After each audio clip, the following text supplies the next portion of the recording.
speaker will be Tom Michalak on organizing youth in capitalist society. Tom is an organizer for the Moratorium Now, a young part-time worker, and an organizer with FIST, Fight Imperialism, Stand Together, a revolutionary youth organization. So Tom, take it away.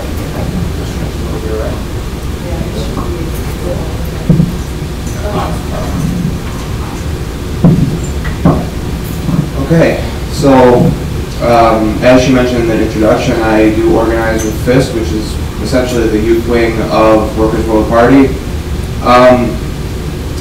What's really important about organizing the youth is that there's a certain ability that younger people have that I guess veterans of the struggle, you could say, really don't have. There's pluses and minuses for both. I mean, for people who've been in it for a long time, there's definitely experience. There's historical experience. There's practical experience.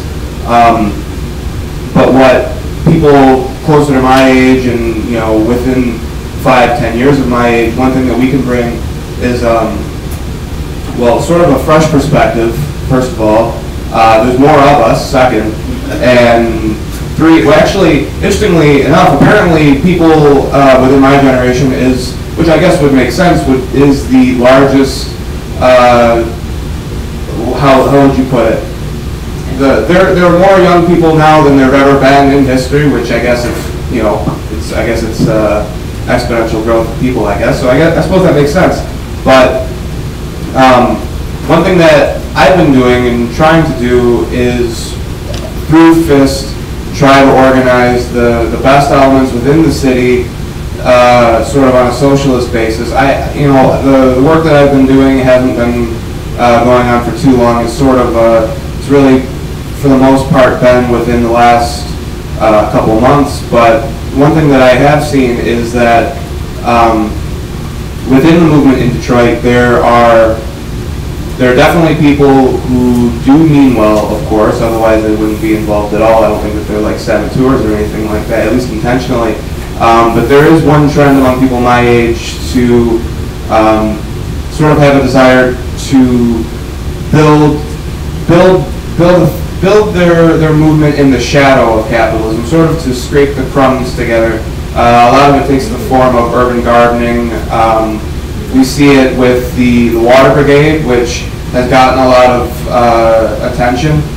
These are the people, I don't mean to normally call people out like that, but when you're working within, isn't it Dan Gilbert's or is it Duggan's office? I don't remember. Okay, well, if they're working in the office of the people who are depriving you of water and getting us used to drinking bottled water, as if, I think Nestle, who the president, I think a year or two ago, publicly suggested that all water should be private and nothing's free. They are sponsoring groups like this. I think Fifth Third Bank, is a sponsor, or at least is donating to it, trying to sort of set up a two-tier water system where people who can afford water can get it from the tap, and those who can't can collect it from rain and that kind of thing, which is a serious proposal on their part. But the urban gardening movement too. One time I was talking to Mike about it about a year ago, and one thing that he said that really sticks out to me is that Cuba has urban gardens too, but they had a revolution first. I'm not opposed to people. I have a garden. What? I have a garden, but I don't, politicize my garden. It's a garden. People have been growing. It's really that simple. And there's all kinds of things like that. But one thing that we do need is some sort of perspective. I first started my my journey, I guess you could say, when I joined the Communist Party. When I must have been like 16 going on 17, or I just turned 17, I don't remember which. But one thing I came to learn is that in the Metro Detroit branch, some people have heard me say this before, I was by far the youngest person. I think the person who was closest to my age must have been like 55. And there were two 94-year-olds, which you don't normally find two 94-year-olds in a room ever, but that's what the... With your brains about them. Yeah. But you know, near the tail end of me being sort of disillusioned with the Communist Party is when Occupy was sort of popping off in the city. I was just about to turn 18. I turned 18 while I was there. I just packed like a hiking bag. I had this little tent that folded up into a little disc that could just strap onto my bag. It was about 5.5 feet long, so my toes were like really poking on the one end. It didn't zip up all the way. It was just two little Velcro flaps, and the wind, I remember for most of it was 60-mile-an-hour wind. So it was terrible. But you know, I didn't really know anybody there. The Communist Party, my contact, the Michigan chair, his name was John Rummel.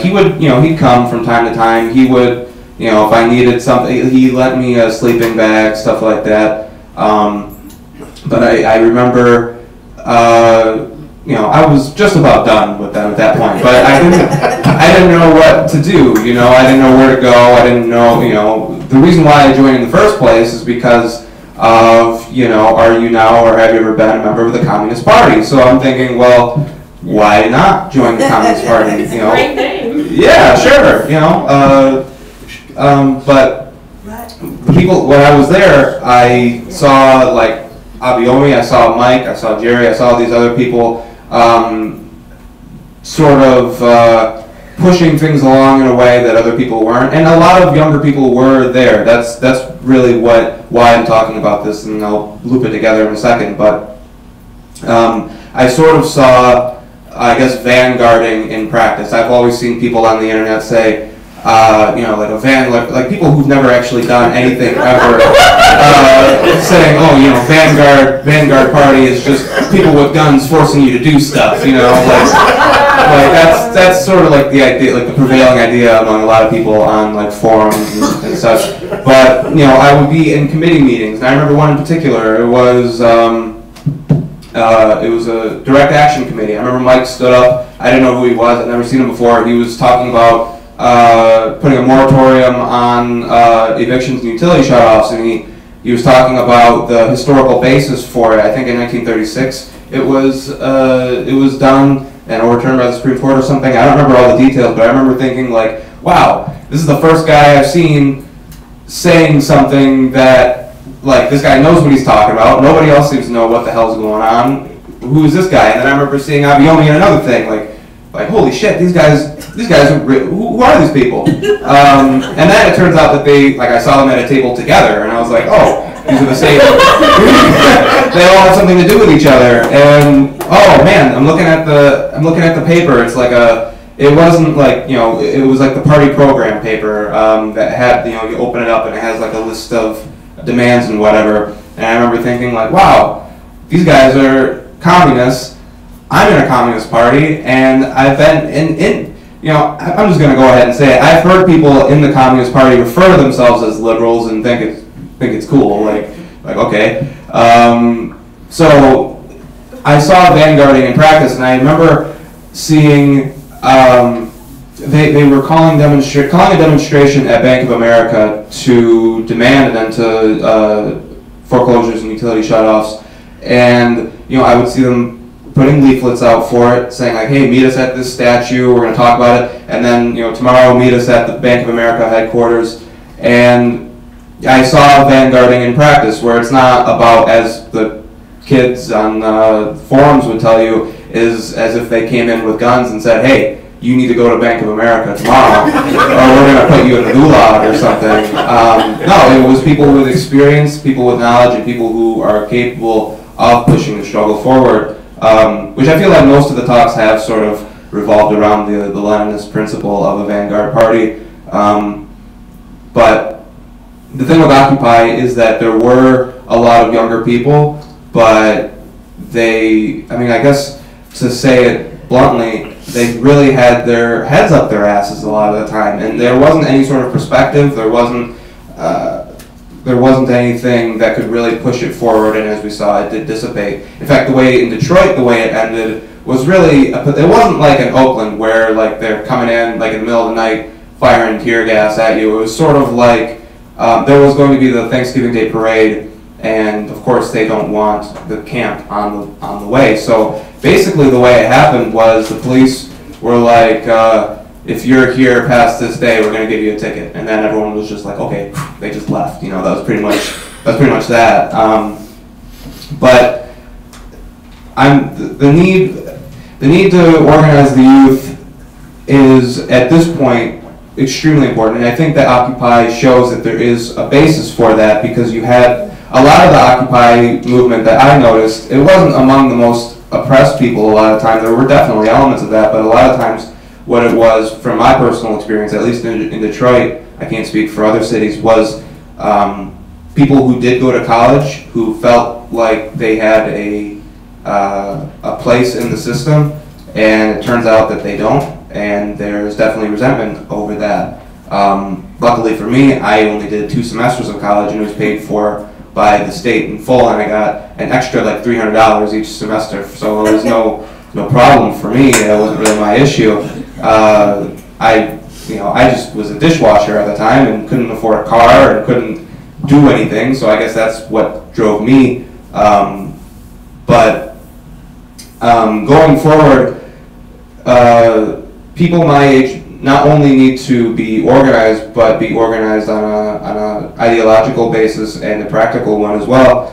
One thing that we've been trying to do here with FIST, and it is a process, it's sort of each week trying different things, seeing what works. It started out here as one person that I know who, it turns out he was 31. I didn't even know he was 31. I thought he was like 25 or something like that. He contacted me and was saying, I want to set up some sort of like reading group with you, And so we started with that. All sorts of different people have been coming. Tasha's been due, a few of them. And it hasn't been going on for very, very long, so there haven't been really that many to miss, I guess. But as time's gone on, we've started, like the last week, sort of doing like, instead of just a reading group, having like, an agenda where we talk about not only a particular reading material, but different things that are going on, like international issues, national, local, etc. And the studying has sort of taken the back burner to that, which is sort of, I want a good mixture of both, but ideally, what I would like to see in the city, and really everywhere, I don't know what it's like in other cities as far as organization goes. I think here in the city of Detroit, there's definitely a vacuum that exists, which is a large reason why I feel like when people are talking about the work that Moratorium Now and Macaulay and Workers' World as a whole do, it's not like, there's been a lot of boasting about that, which is good, because it's true. We're really not exaggerating about the role that these organizations play, but it's because that there's a real vacuum that exists in the city that but if you're principled and ideologically committed and active, you can very easily fill that vacuum. And I find it amazing that in 2014, after this long period of reaction that's been going on for the last 30 years, that a Marxist-Leninist party can actually play the role of a vanguard in a major U.S. city. I find that to be amazing. I don't think it's really like that in other cities, which isn't really a slant on other organizations, but more about the objective conditions that exist in the city. So I feel that, and I think so far, it's true. There's definitely a vacuum that exists with youth organizations, even more so than there exists for just the broader movement. The better elements, like socialist elements, have been attracted to FIST, at least coming to at least one meeting. I've been meeting different people who have been looking for something, just like I was when I was 16, 17. I'm 20 now, about to turn 21, so it's not really that long, I guess. But yeah.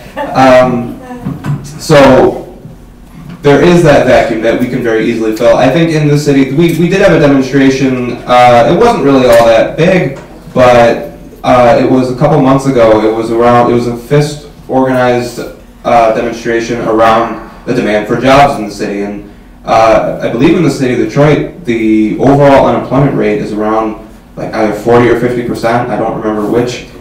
For people under the age of 35, I think it's like 66%, something like that. So that's definitely in order to call for jobs. But just even like the handful of people that were there, it must have been no more than a dozen or so. People would come and go.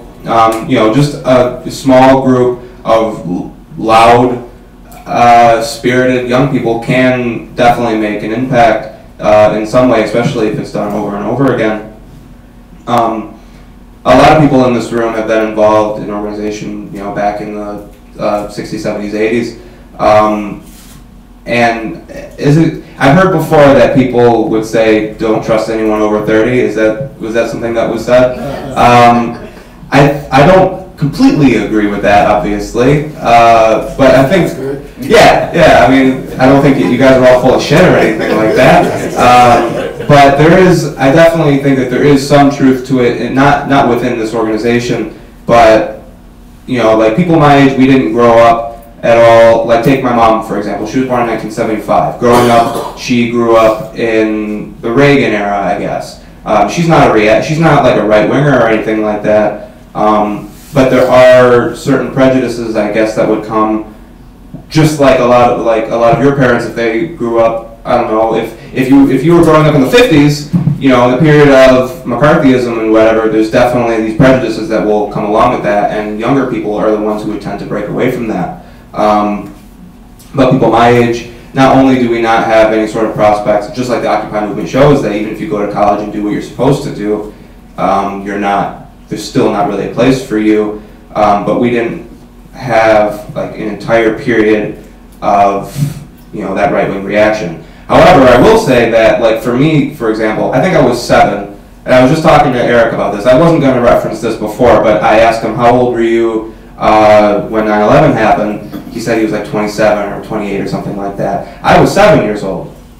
So one thing I can say that for people my age, at least when we were younger, there was a sense, like when a kid could ask their parents and be genuine, is Osama bin Laden going to nuke us? And the parent might say, I don't know, maybe, because they're wondering the same thing. After all, their parents did grow up in a time of the Reagan era, so there is like this right wing. I mean, the movies that I'm going off on a tangent a little bit, but just one thing I can't stress about the 80s, when I look at it, I think it's like Wacko World, where you have movies like Rambo and just these other ultra patriotic, like you got Hulk Hogan doing his thing, waving the American flag while he's wrestling a Russian guy,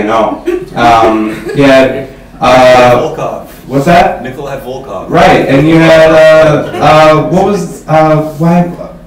it doesn't even matter. But people my age, we do, like for anti-communism isn't really prevalent in people my age.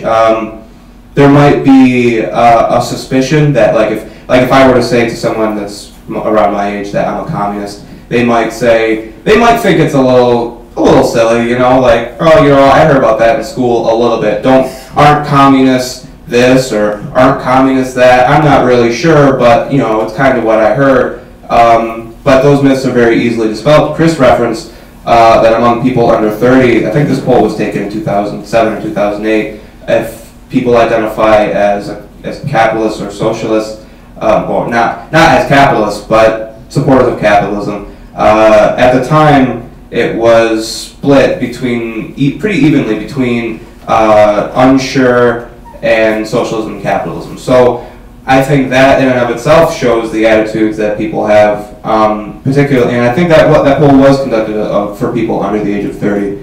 I would imagine that if you talk to someone that's 50 or older, the jury's pretty much out on that they're not going to play around with socialism. They grew up thinking that it's a terrible, terrible thing.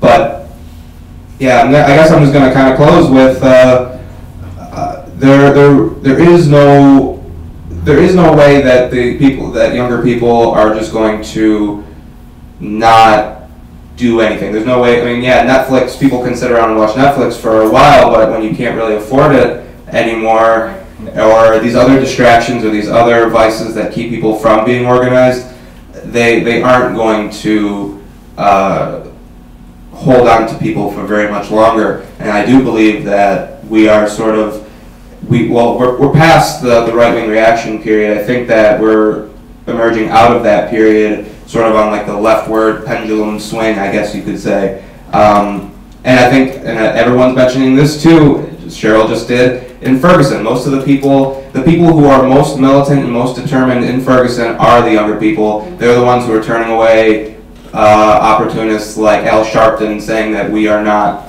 no matter what you say, we're not going to, back down, we're not going to calm down. Younger people are the ones who are, which, as I think Brian mentioned, if people do want to take things from a store, I'm not like morally opposed to that. That doesn't change what I think about the movement. But just, it is the younger people who are forming sort of security, human chains around stores to prevent them from being looted. When their elders and when community leaders are saying to go home, they won't. And that just goes to show that, especially among the oppressed communities, younger people, there literally is no prospects of even getting any kind of job, let alone a shitty one, So when you have nothing to lose, that's it. There's nothing that can really stop you. So I feel really hopeful that people might. I get frustrated very easily with people my age, especially like when I go to universities and whatever. I get disgusted sometimes with these people. They don't care about anything. I have a much different conception of what a university is. And then when I actually went to one, I was thinking of like, occupying buildings, just burning shit down and whatever. Like, yeah, that's cool. But no, it's not like that. But outside of that milieu, there is definitely potential for people my age to form the next wave of revolutionary fighters for the future.